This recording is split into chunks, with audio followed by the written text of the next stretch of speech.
देश के कई राज्यों में एसआईआर को लेकर काम चल रहा है। वोटर लिस्ट को अपडेट किया जा रहा है। हालांकि शुरुआत से ही एसआईआर विपक्ष के निशाने पर रहा है और कांग्रेस सत्ता पक्ष पर वोट चोरी का आरोप लगाती रही है। इसी बीच बीजेपी विधायक विनोद चमोली ने पूर्व सीएम हरीश रावत के वोट को लेकर सवाल खड़े कर दिए हैं। हरदा को विनोद चमोली ने फर्जी वोटर करार दिया है। देखिए रिपोर्ट। फर्जी वोटर पर गरमाई सियासत। बीजेपी विधायक के निशाने पर हरीश रावत। विनोद चमोली ने हरदा को बताया फर्जी वोटर। 2027 विधानसभा चुनाव से पहले देखा जा रहा है कि कई बड़े नेताओं की नजर देहरादून के धर्मपुर विधानसभा सीट पर है। हाल ही में पूर्व मुख्यमंत्री और कांग्रेस के वरिष्ठ नेता हरीश रावत ने सीट पर खुद को बूथ अध्यक्ष बनाने की बात कही, तो वहीं धर्मपुर के माजरा में भी हरदा भ्रमण पर पहुंचे। इस बीच धर्मपुर सीट से विधायक विनोद चमोली ने बड़ा बयान दिया है। उन्होंने कहा कि हरीश रावत माजरा में फर्जी वोटर बने हैं। सही मायने में एसआईआर ऐसे ही लोगों के लिए है जो फर्जी वोटर बने हुए हैं। हरीश रावत हरिद्वार में रहते हैं, दिल्ली में रहते हैं, रहने वाले पहाड़ के हैं, तो जहां उनका निवास है चाहे किराए पर ही रहते हों वहां वो वोटर बन सकते हैं। लेकिन धर्मपुर के माजरा में 74 नंबर बूथ पर वोटर बनना कहां का औचित्य है। विनोद चमोली ने कहा कि जब एसआईआर आएगा तो हरीश रावत का नाम वहां से काटा जाएगा।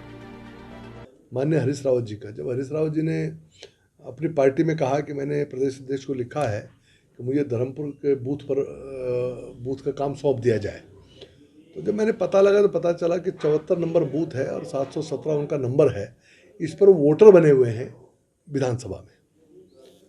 तो शायद उस समय उनके बेटे यहाँ पर चुनाव लड़ना रहा होगा, तो उस नाते उन्होंने यहाँ पर वोटर बने होंगे।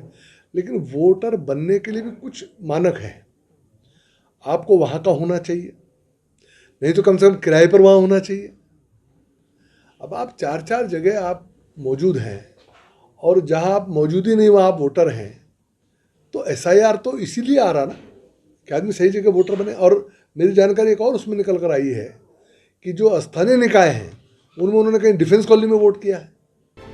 वहीं विनोद चमोली के बयान पर पूर्व मुख्यमंत्री हरीश रावत ने कहा कि मेरा घर केवल मोहनरी में है। हरदा ने विनोद चमोली के लिए संदेश दिया कि अगर चमोली उनके प्रति इतना प्रेम दिखा रहे हैं तो जल्द ही धर्मपुर क्षेत्र में पदयात्रा करेंगे।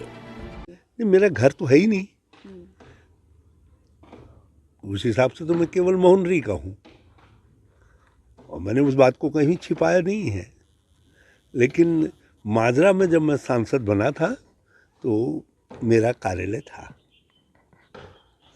राजीव जैन जी की प्रॉपर्टी में था, मेरा कार्यालय था, मैं वहाँ बैठता था। एक बार नहीं कई बार एज सांसद वहाँ बैठा हूँ, बल्कि उस समय विनोद चमोली जी अंतर्ध्यान थे, वो नहीं थे वहाँ, मगर और फिर मैं वहाँ से सांसद बना। तो इसलिए विनोद जी को लगता है कुछ मुँह पक्का रोग हो गया है, तो और वैसे एक चीज़ उनको बता देना, मैं अभी 2 स्थानों पर हल्की पदयात्रा करूँगा।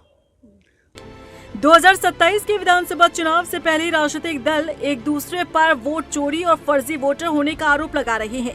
क्या चुनाव से पहले उत्तराखंड में भी एसआईआर लागू होगा, ये देखने वाली बात होगी। लेकिन उससे पहले उत्तराखंड की सियासत फर्जी वोटर पर गरमाती दिख रही है। रफ्तार मीडिया के लिए देहरादून से सुशांत सिंह की रिपोर्ट।